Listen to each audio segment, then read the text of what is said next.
Hi, I'm Kath. Hi, I'm Jack. I look after professional development at the School of Literature and Languages here at Reading.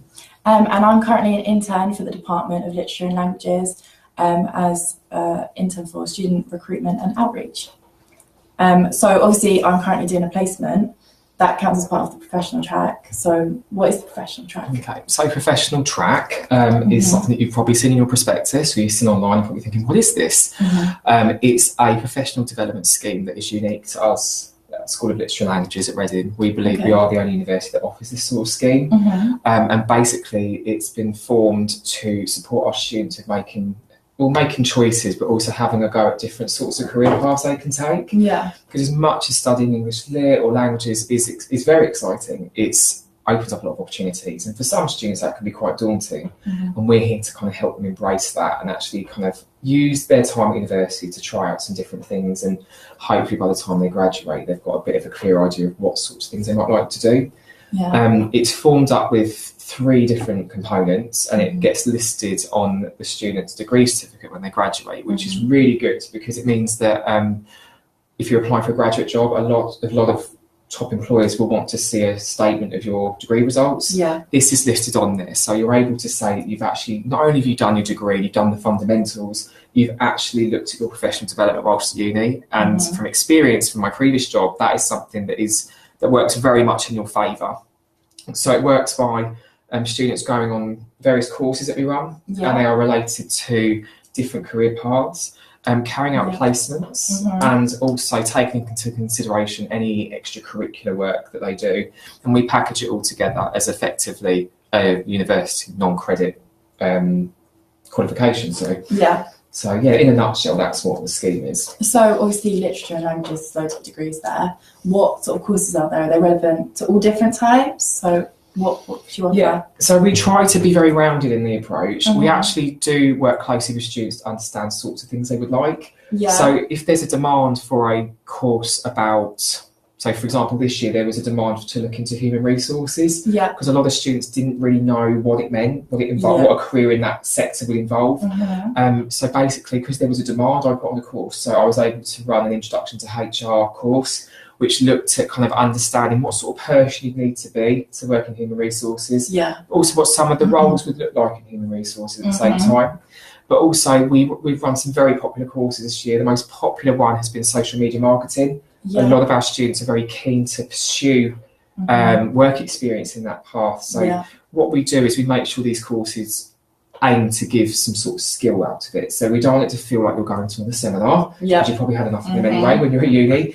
So for example, the social media course, we got students to run social media campaigns on our Facebook page and Instagram pages, so that they were able to put on their CV that they've been looking after a corporate social media account. We've got a really exciting publishing course coming up this year, and we've worked really closely with one of our new creative writing lecturers to run workshops for, it's going to be called, I think at the moment we're going to call it From Manuscript to Bookshelf, but don't hold me to that. Keep an eye out. Keep an eye out, because we haven't confirmed title, but as you can tell from the title, it's aimed to give an overview from initial ideas in publishing right through to landing in a bookshop. And again, a lot of our students, it's a key destination that our students want to go into, but a lot of them don't know the different routes into it, and probably a bit more linear with what they think they can do with it. So we've got some really good guest speakers coming in. We've got an author who's won a Richard and Judy Book Club Prize. We've got another one that's been working quite closely with Harry Potter. So we're really exciting, and they're all going to come in and do practical workshops for us. So again, like, you're going to get these students going to be able to say, help them give them an edge in the market actually, because they'll be able to say that they've done practical workshops around the field of publishing. So it really will help them before even leaving uni. Exactly. I mean, other ones I could go on all day because we run so many, but we've got journalism, but we've got journalism.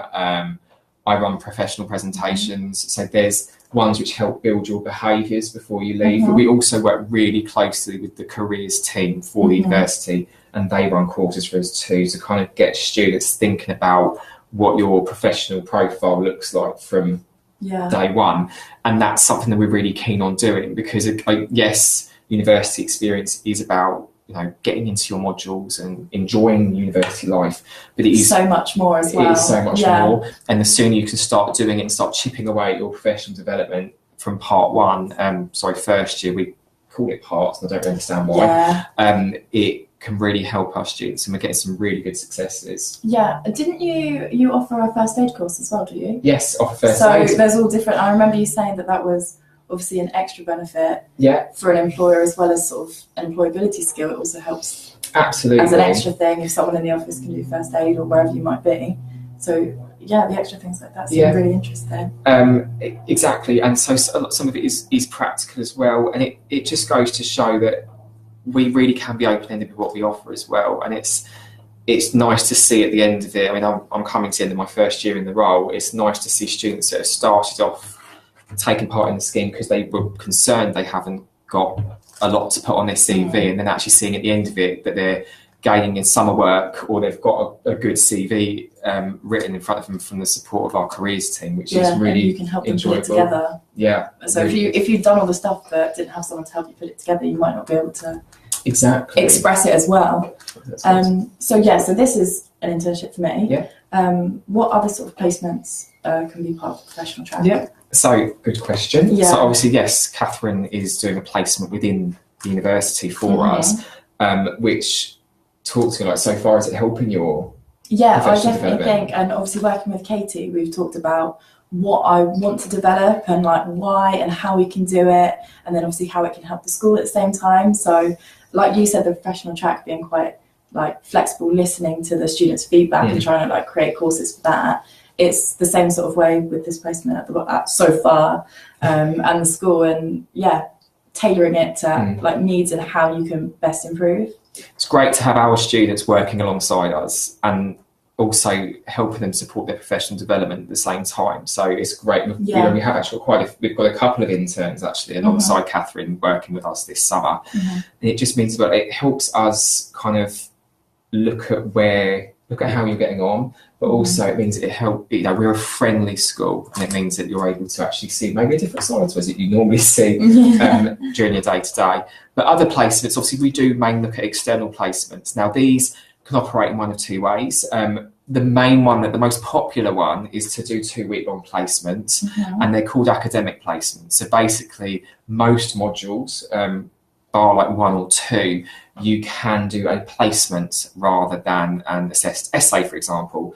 So a nice alternative. It's a nice alternative. It is a bit of extra work, but it is worth the reward in the end. And it depends what works for you as well. Like if you're maybe not so strong at coursework, I think a placement's a really ideal opportunity. Exactly. Yeah. And I did it when I was a student here. I was able to go out on a placement, and it really helped kind of cement what I wanted to do with my career, and I was able to do that within the second year of me being here. And I was definitely, before that, one of the ones which was dreading the thought of having to find a job.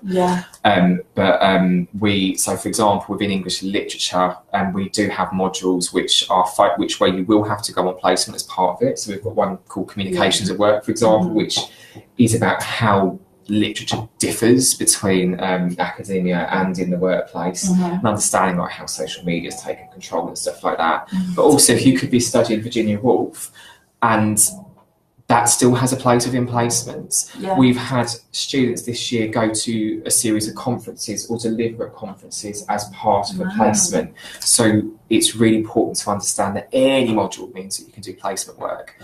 And then what the student does, if they write a report at the end as part of their assessment for the module with a brief of what they did whilst on placement.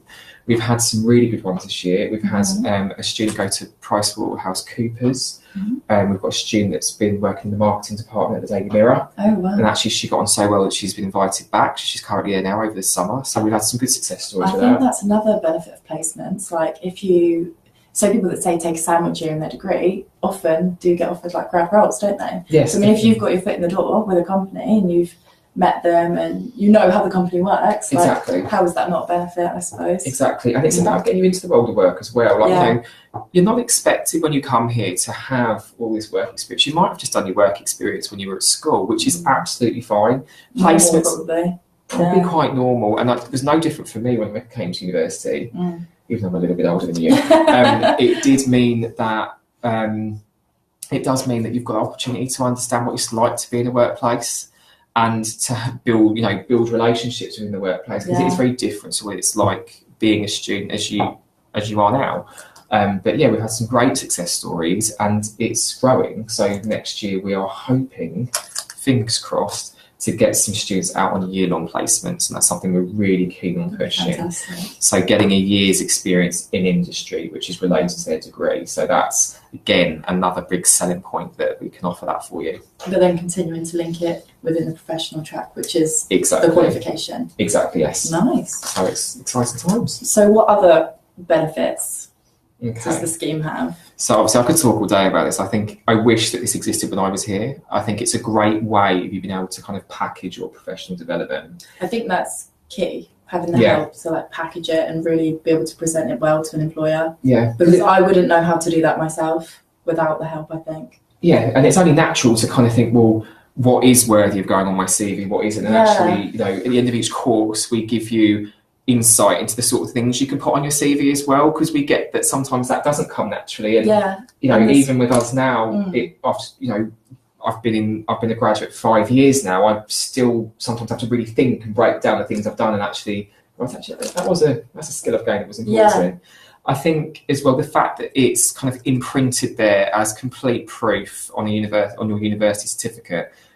As I've already said, it shows to graduate employees that you've done something official, but also it's mapped there, it's complete, it's proof and evidence there. I think as well from a confidence point of view, obviously, you know, we've got students with a wide range of abilities here, but also some that really do come out of their shell by doing this scheme and actually feel much more confident, because it is scary thinking about employment. Definitely. It is horrifying. When you've been in education your whole life, it's so different. And we're here to kind of break that barrier down and actually for you to see it as an exciting time and see it as, you know, where all possibilities are endless and it's, you know, sky's the limit and all that sort of cliche stuff. But it is. It indeed is. Brilliant. So, very good. I think I've learned about that.